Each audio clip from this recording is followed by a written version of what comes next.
Dubai ने पैसे मांग लिए हैं जो हमारे पास रखवाए हुए थे, सऊदी अरब पैसे मांग रहा है हमसे, चाइना ने पैसे मांग रही है। हमारी खारजा पॉलिसी खुलकर सामने आ गई कि हमारी पॉलिसी क्या है। और जहां पर जंग हो रही है आप वहां पर देखें, वहां पर तेल फ्री है, वहां पर रोटी फ्री है ईरान के अंदर, वहां पर डीजल फ्री है, वहां उन्होंने हुकूमत ने हर चीज फ्री कर दी। और जबकि आप हमारी महंगाई का हाल देख लें, यहां पर पहले सैलाब की अभी बातें हो रही थी, यहां पर जो महंगाई का सैलाब आया है 520 रुपए डीजल हो गया है।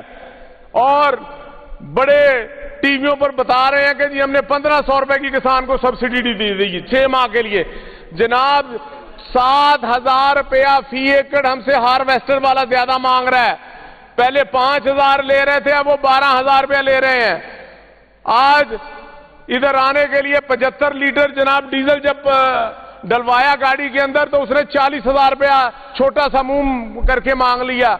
जनाब हम ये किधर जा रहे हैं? यहां पर मोटरसाइकिल वालों को सब्सिडी के नाम पर लारे दिए जा रहे हैं, किसी को डीसी के दफ्तर, किसी को कैसे, तो किसने ये करना है? बाकी ये जो बातें बड़ी बड़ी कर रहे थे उस पर तो मैं सिर्फ इनको एक ही बात कहूंगा कि किसान का जो इस वक्त का मसला है उसके ऊपर पहले आपकी एक खातून आई थी, उन्होंने कहा था पिछली दफा कि हम किसान से गंदम लेंगे, हम ये करेंगे वो करेंगे। किसी ने किसान से गंदम नहीं खरीदी। पिछले साल हमारी 1800 2000 रुपए में बिकी है। इस साल कह रहे हैं जी कि 3500 रुपया रेट दूंगी आप बीजें। हमने वो बीज लिया गंदम, अब गंदम तैयार हो गई है। अब हालात ये हैं, ओपन मार्केट में जाकर मंडियां चेक करें। हमारे घर जब पड़ी हुई थी उस वक्त तो ये उठाने आ गए थे कि जी हमारे किल्लत हो गई है, तो हमसे जबरदस्ती 1000 रुपया 2,000 रुपया मन इन्होंने रेट से कम उठाई है। अब इनका जब मसला हुआ कि 3500 रुपए लेंगे तो वहां पर कोई तरीकाकार नहीं है। आज भी हमारी गंदम जो है 2800-2900 में बिक रही है। अगर आपने ये 3500 में ना खरीदनी शुरू की तो हमारा फिर वो रेट 2000 रुपया हो जाएगा। और हमारे भाई कह रहे थे कि अब पाकिस्तान का बहुत अच्छा नाम बन गया है सालसी के लिए। जनाब हम सालसी में भी सिर्फ जहाजों में तेल जाया कर रहे हैं। हम जिस मुल्क में जाते हैं वहां से उतनी तेजी से वापस आ रहे हैं। हमारी एक वाज़िया पॉलिसी होनी चाहिए।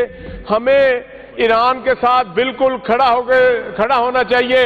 हमारी पॉलिसी नहीं है कि इसराइल के साथ खड़े हों।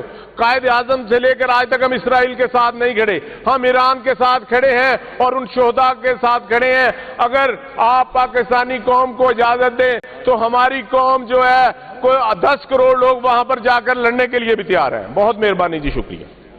जनाब मोहतरम असद अब्बास साहब जी।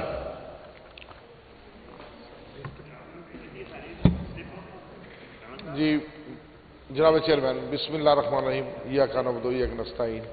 सबसे पहले तो मैं पुरज़ोर मज़म्मत करता हूँ अमेरिका और इसराइल की, जिन्होंने ईरान के ऊपर अटैक किया और मासूम लोगों को शहीद किया।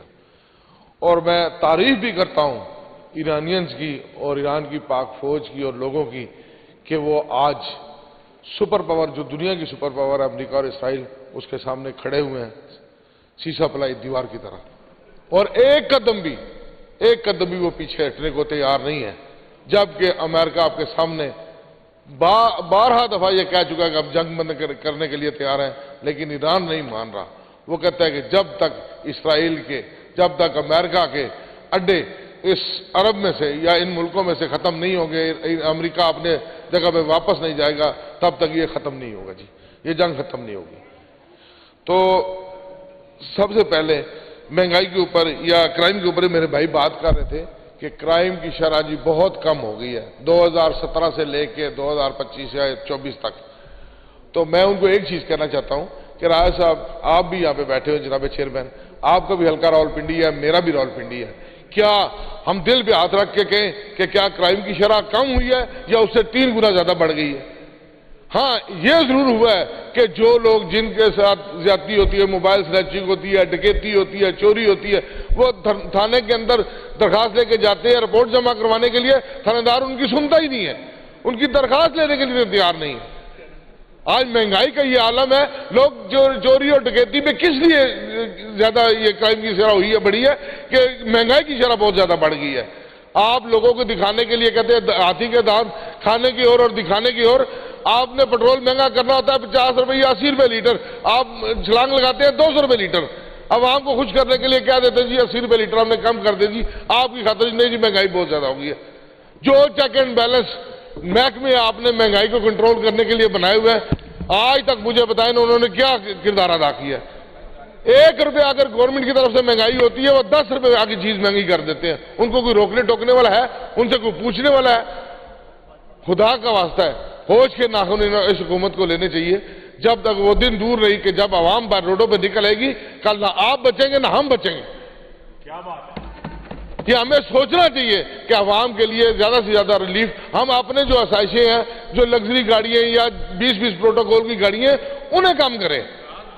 ہم جہاز نہ لیں 11 ارب روپے کے، جہازوں کا جو پیسہ ہے یا ان چیزوں کا جو پیسہ ہے، جو فیول کا پیسہ ہے، وہ عوام کی فلاح کے اوپر لگائے، عوام کو اس میں ریلیف دیں۔ اس کا عوام کا حق بنتا ہے کہ جو ہمیں ووٹ دے کے یہاں تک پہنچاتے ہیں ہم ان کے حق کی بات کریں۔ یہاں پہ ہم اپنے ذاتی مسائل سے ہی نہیں نکلتے ہیں، ذاتی چیزوں سے ہی باہر نہیں نکل رہے ہیں۔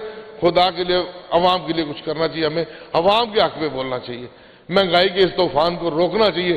ٹھیک ہے ایران عراق یا ایران امریکہ جنگ لگی اس کی وجہ سے مہنگائی آئی ہے، لیکن اتنی مہنگائی نہیں ہوئی کہ جتنی ہم نے کی ہے۔ آپ مجھے بتائیں نا کہ ہمارے پاس جب یہ جنگ شروع ہوئی 28 فروری کو، ہمارے پاس 28 مارچ تک کے ریزرو موجود تھے پیٹرول اور ڈیزل کے۔ ہم نے کیوں 62 روپے ڈیزل اور پیٹرول کو بڑھایا ایک دم؟ ہمیں عوام کے بارے میں سوچنا چاہیے تھا۔ ہاں جو نیا تیل آیا، نیا ڈیزل آیا، اس کے مطابق ہمیں ریٹ کو اوپر لے کے جانا چاہیے، لیکن اتنا بھی نہیں کہ 200 روپے لیٹر، آج 523 روپے لیٹر ڈیزل ہو گیا، 200 روپے ڈیزل بڑھا دیا، 162 روپے پیٹرول بڑھا دیا۔ اتنا ظلم نہ کرے، دنیا میں کہیں اتنے مہنگے نہیں ہوا۔